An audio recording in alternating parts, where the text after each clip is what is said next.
My brother hadn't called me in over a year until the one day he needed something only I could give him. For 30 years, I was the family joke, Hawk, the quiet one, the forgettable one, the punchline at every single toast. Then my father's will revealed one line that changed everything. My brother needed my signature, or he would lose it all. I could finally make him feel what it was like to need me till. But I had to decide if revenge was really what I wanted. What I chose to do next didn't just save my brother's future pal. It finally proved which one of us was really strong all along. If you have ever been the boring one in your family, the one nobody bragged about at Thanksgiving, stay with me until the end, because what happened to me will either break your heart or make you want to stand up and cheer. And if it does either one, do me a favor. Hit that like button and subscribe right now, because stories like this deserve to be heard by more than just the two of us. My name is Grace Bennett. I am 34 years old, and for most of my adult life, I have been a nurse at a small community hospital in a town so quiet you can hear the church bells from every street corner. I drive a 12-year-old Honda with a cracked side mirror I still have not gotten around to fixing. I rent a one-bedroom apartment above a bakery, and on Sunday mornings the whole building smells like cinnamon bread, which is honestly one of the best parts of my week. I am not rich. I am not famous. I have never once been the center of attention at a family gathering. My older brother Marcus made sure of that. Marcus is 37, and from the moment he could talk, he had a gift for making people look at him. He was the quarterback, the class president, the one who got the full scholarship to the state university, while I quietly worked 2 part-time jobs to pay for community college 1 semester at a time. By the time he was 30, he had built a real estate development company that put his name on billboards along the interstate. Bennett Properties, with his smiling face 40 feet tall, teeth so white they looked photoshopped even in person. I used to be proud of him. I want you to understand that, because what I am about to tell you is not the story of a woman who always hated her brother. It is the story of a woman who loved her brother for 30 years before she finally understood what he actually thought of her. My days, for what it's worth, have never been glamorous, but they have always felt like they mattered. I wake up before sunrise, feed the stray cat that waits outside the bakery door every morning, and drive to the hospital where I spend 12 hours moving between rooms full of people who are frightened, in pain, or simply lonely and grateful for someone to sit with them for 5 extra minutes. I have held the hands of strangers as they took their last breaths. I have celebrated with families when a scan finally comes back clear. None of that ever made it onto a billboard, and for a long time, I let myself believe that meant it did not count for much. It took losing my father and nearly losing my brother all over again to understand how wrong that belief really was. It started small, the way most quiet wounds do. When we were teenagers, Marcus used to introduce me to his friends as my sister. She's, into the whole helping people thing, said with a little smirk that made helping people sound like a consolation prize. At first I laughed along, because that is what you learn to do when the golden child in your family decides you are the sidekick in his story. It got sharper as we got older. At my cousin's wedding 2 years ago, Marcus stood up during his toast and said, "And to my little sister Grace, still saving the world one bedpan at a time. Some of us built empires. Some of us just showed up." The table laughed. I laughed too, because that is what you do when you are the punching bag in a room full of people who love the puncher more than they love you. It got worse from there. At my father's 70th birthday, Marcus arrived in a car that cost more than I would make in 3 years. And when I hugged our dad and gave him a hand-knitted sweater, Marcus handed him the keys to a boat and said, loud enough for the whole backyard to hear, "Don't worry, Dad, I got you something that isn't from a craft fair." Everyone chuckled. My father, God rest his soul, gave me a small, apologetic smile, the kind that says, "I see you, but I am not going to say anything in front of everyone." I remember one afternoon in particular, back when I was 16 and Marcus was 19, home from his first year of college. I had spent 3 weeks building a water filtration model for the county science fair, staying up past midnight at the kitchen table with mason jars and coffee filters and charcoal I had ground myself. When I finally won second place, Marcus walked into the kitchen holding his college acceptance letter to the business honors program, waved it once in the air and said, "Cute jar thing, Gracie. Maybe next year you'll get first." Our mother laughed. My father did not laugh. He walked over, picked up my little cardboard display, and set it on the mantelpiece next to Marcus's framed acceptance letter, without saying a single word about it. That was the closest thing to a public defense I ever got growing up, and it was completely silent. That was always the pattern. My father saw it. He never said much, but he saw it. And I think that quiet seeing is what led him to do what he did in his will. Though none of us understood it until 18 months after his funeral. My father, Walter Bennett, passed away last spring after a short battle with heart failure. He had spent his whole life building a modest but steady business, a chain of 3 hardware stores across our county, along with the old family property on Route 9, 40 acres of land that had been in our family for 3 generations. It was not a glamorous inheritance. It was not a billboard, but it was real, and it was ours. The funeral itself was small, held at the same church whose bells I can hear from my kitchen window. Marcus gave the eulogy, of course, standing tall in a tailored black suit, speaking eloquently about our father's quiet determination and humble beginnings. Words that sounded strange coming from the mouth of a man who had spent a decade treating humble beginnings as something to be embarrassed by. Our mother, Linda, sat in the front pew clutching a handkerchief, and afterward, at the small reception in the church basement, she pulled me aside and said, quietly, "Your father talked about you more than you know, Grace." He just never figured out how to say it with Marcus in the room. I did not fully understand what she meant until the will was read. At the reading of the will, the attorney, a soft-spoken man named Mr. Alcott, read through the standard provisions in his slow, deliberate voice. The stores would be held in a joint family trust. The land on Route 9 would remain undivided. And then came the clause that none of us expected. Mr. Alcott adjusted his glasses and read it slowly. The way you read something you already know is about to matter. Any sale, transfer, mortgage, refinancing, or major financial transaction involving the Bennett family trust, its properties, or its associated business holdings, shall require the written signature and consent of both Marcus Walter Bennett and Grace Eleanor Bennett. Neither signature alone shall be sufficient, under any circumstance, for any duration of this trust. Marcus laughed under his breath when he heard it. "Dad's a little joke," he muttered, loosening his tie, "making sure we stay in touch." I did not laugh. Some part of me already understood what my father was doing. He was not making a joke. He was making sure that no matter how loud Marcus's success got, no matter how small Marcus made me feel at every dinner table for the rest of our lives, there would always be one thing Marcus could not do without me. My father, in his own quiet, unglamorous way, was making sure I would never be erased. For over a year, that clause meant nothing at all. Marcus barely spoke to me. He sent a birthday text with a typo in my name. He liked one photo of me at a hospital charity event and never once commented. I kept working my shifts, kept living my small life above the bakery, kept telling myself that some people simply are not built for closeness, and that it was not my job to force it. Then 4 months ago, Marcus called me for the first time in over a year. His voice was different. Not the booming salesman voice I grew up hearing. It was tight, clipped, the voice of a man trying very hard to sound calm and failing. "Grace," he said, "I need to talk to you about the Route 9 property and the hardware stores. I want to be honest with you."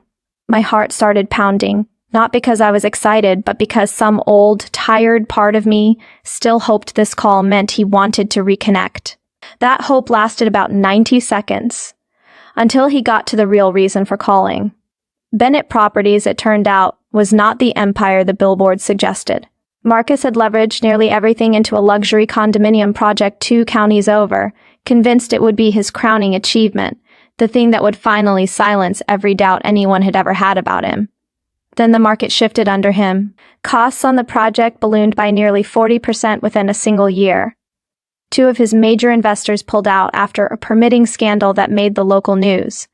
A scandal I later learned through a curious late-night search of the county records. That involved Marcus cutting corners on structural inspections to shave costs off the budget. He was 3 weeks from a default that would trigger the seizure of nearly every asset he owned, including his house, his cars, and the company that bore his name on every billboard from here to the county line.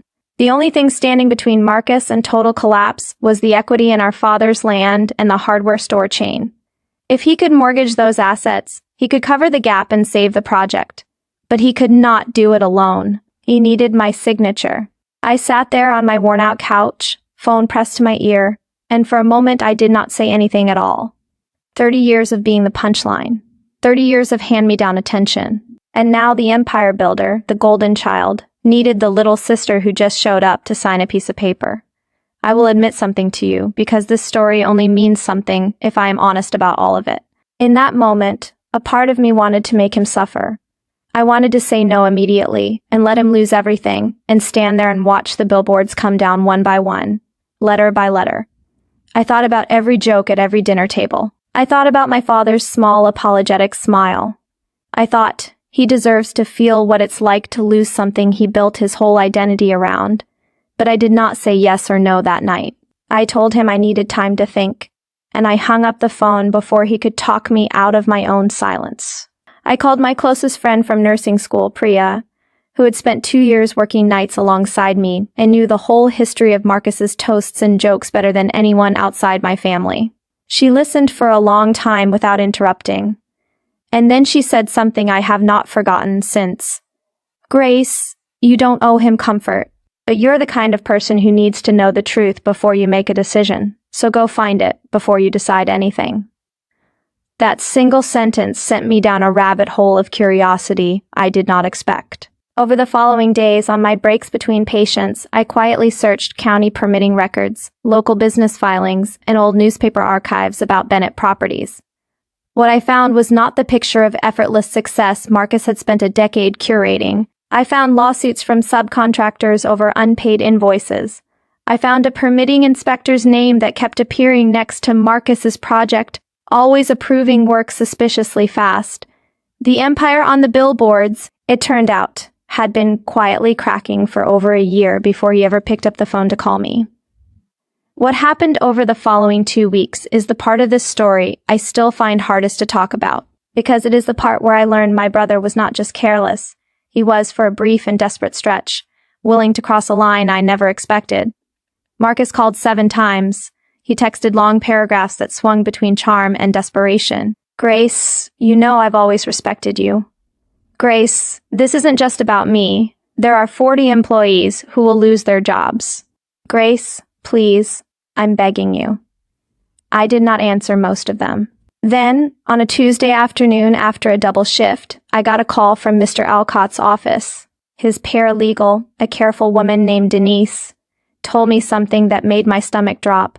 Someone claiming to represent the Bennett family interests had contacted a different notary 2 towns over, attempting to have a set of mortgage documents, notarized with only Marcus's signature, along with a photocopied signature, page that did not match any document Denise's office had on file. The notary, thankfully, had grown suspicious of the mismatched formatting and called Mr. Alcott's office directly to verify before proceeding.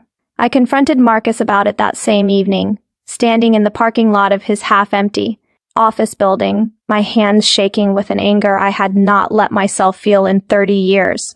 He did not deny it right away. He stood there in his expensive coat, looking, for the first time in my memory, genuinely afraid. "I panicked," he finally said. "I thought if I could just get it done quietly, you'd never even have to be bothered with it. I told myself I was protecting you from the stress." "Protecting me," I repeated, and I could hear my own voice shaking. "Marcus, you tried to forge my signature on a mortgage document. Do you understand what that actually means? That's not protecting me. That's a felony you're about to commit using my name."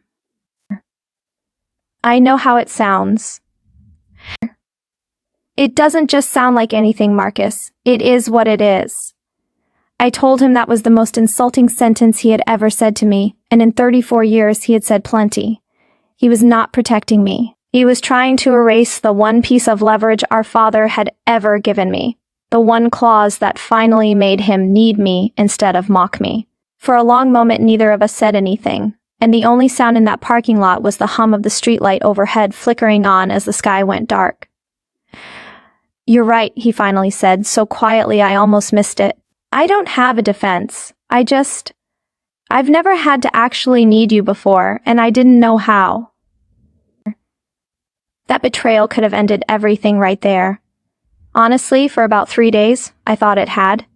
I stopped answering his calls entirely. I drove out to the Route 9 property alone, on my day off, and sat in the tall grass where our father used to walk with us as children. Back when Marcus used to let me ride on his shoulders through that same grass before either of us understood the word success. I cried more that afternoon than I had at the funeral itself, because grief for a living relationship feels different than grief for a person you have already lost. It comes with the terrible nagging curiosity of wondering whether it could still be saved. It was Denise, of all people, who convinced me to at least hear him out one more time. She told me something Mr. Alcott had mentioned in passing, that my father had visited the office alone 6 months before he died and left a sealed letter in the file, to be given to me only if the signature clause was ever formally triggered. I had not known that letter existed. My curiosity, and I think some quiet hope I was not ready to admit to, pulled me back into that office the following week. The letter was short, written in my father's uneven, work-worn handwriting. It said, "Gracie, if you're reading this, it means Marcus needs your name on something, and that scares him more than losing the money ever will. Don't sign anything out of guilt. Don't sign anything out of anger either. Sign it, if you sign it at all, because you decided the terms, not because he did.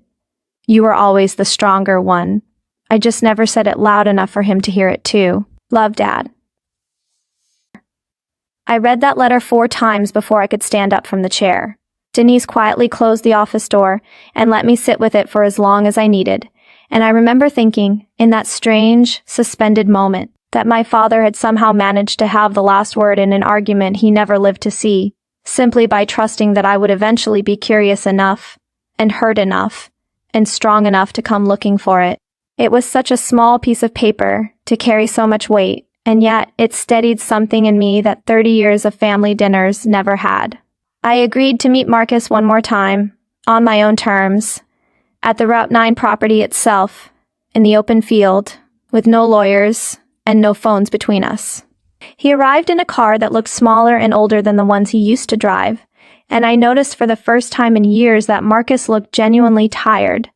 Not tired the way I get tired after a 16-hour shift.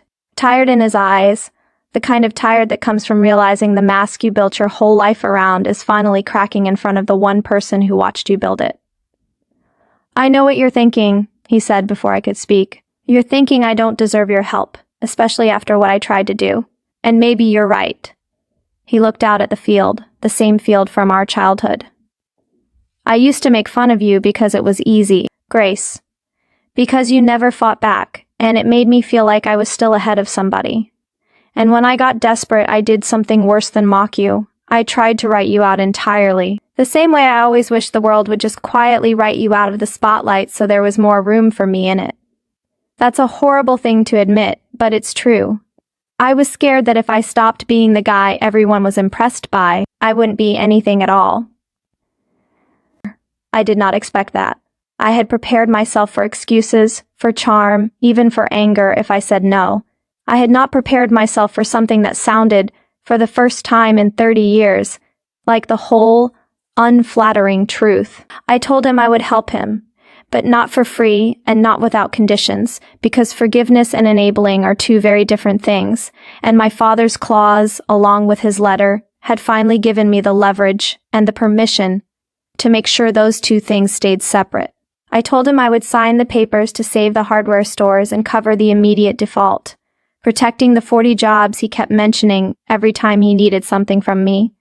But I would not sign anything related to the luxury condominium project. That project, born from ego and corner cutting, could rise or fall entirely on its own, without our father's land quietly funding Marcus's image for a second time. I also told him something else, something that had been sitting in my chest for years, waiting for the right moment to be said out loud. I told him that if he wanted a relationship with me going forward, a real one, not a photo op at family events, and never again an attempt to cut me out of a decision that was always meant to be mine, He needed to start showing up the way I had shown up my whole life. Quietly, honestly, and without needing an audience to prove it. Marcus did not argue. I think some part of him had been waiting, for 30 years, to hear someone finally say no to the version of him that only existed for applause. We went to Mr. Alcott's office together the following week, Denise smiling quietly at me from behind her desk as if she already knew how this would end. I signed the papers that saved the hardware stores and protected 40 families' incomes. Marcus's condominium project collapsed 2 months later, exactly as the market had warned it would, and the billboards came down one by one, just as I had once imagined they would in my darkest, angriest moment. But by then, I did not feel the satisfaction I thought I would feel. I felt something quieter, something closer to peace than to victory. Here is what surprised me most. Losing the project did not destroy Marcus the way I once wanted it to. It humbled him in a way that 30 years of my quiet patience never could. He sold his oversized house, moved into a modest place across town, and took a management position at one of our father's own hardware stores. The very kind of small life he used to mock me for living. The first time I walked in and saw him behind the counter, in a plain company polo, helping an elderly customer find the right size of pipe fitting, I had to step back outside for a minute before he could see the look on my face. We talk every week now, not about billboards or empires, about small things. His daughter's school play, my new shift schedule, our father's old habit of humming off-key while fixing things around the house on Sunday afternoons. Our mother cried real tears of relief the first time she saw the two of us sit through an entire dinner without a single sharp comment passed between us. And afterward, she told me she had spent 30 years silently dreading every family gathering, never knowing which version of Marcus was going to show up and who he would decide to make small that night. Last month, Marcus showed up at the hospital fundraiser I organized, not in a flashy car, not with a joke about bedpans, but in a plain jacket, carrying a small donation check from the hardware store, and, for the first time in my adult life, he stood beside me in front of a room full of people and told them that his sister was the strongest person he had ever known. He also did something he had never once done in 37 years. He apologized publicly, briefly and without excuses, for every joke he had ever made at my expense, and asked the room to donate not in his name, but in mine. I did not expect to cry in front of my coworkers that night, but I did, and not one of them seemed surprised. I think about my father's claws often, and about that letter, folded now in the drawer of my nightstand. At the time, it felt like an odd, almost sad decision. A father who could not bring his children together in life, trying to engineer it after death through a legal document and a sealed envelope. But I understand it now. He was not trying to control us. He was giving us one more chance to need each other, because he knew, better than anyone who ever sat at our dinner table, that Marcus and I had simply forgotten how.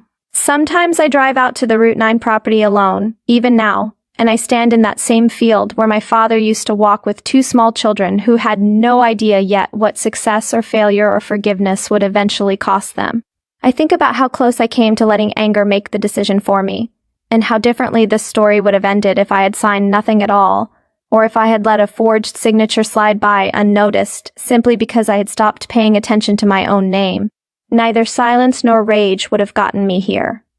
Only the slow, deliberate work of asking questions, demanding honesty, and setting my own terms ever could. If there is one thing I want you to take from my story, it is this. The people who mock your quiet, steady life are very often the ones who are most afraid of living one. Empires built on other people's silence eventually run out of foundation, but the slow, unglamorous work of simply showing up day after day, honestly and without needing applause, that is the kind of thing that lasts long enough for someone to finally need it, and to finally see it, and maybe, if you are lucky, to finally say thank you. Thank you for watching this story all the way to the end. If it moved you even a little, please like this video, subscribe for more real, heartfelt stories, and leave a comment telling me about a time your own quiet strength finally got the recognition it deserved. I read every single one, and I promise you, your story matters just as much as mine ever did.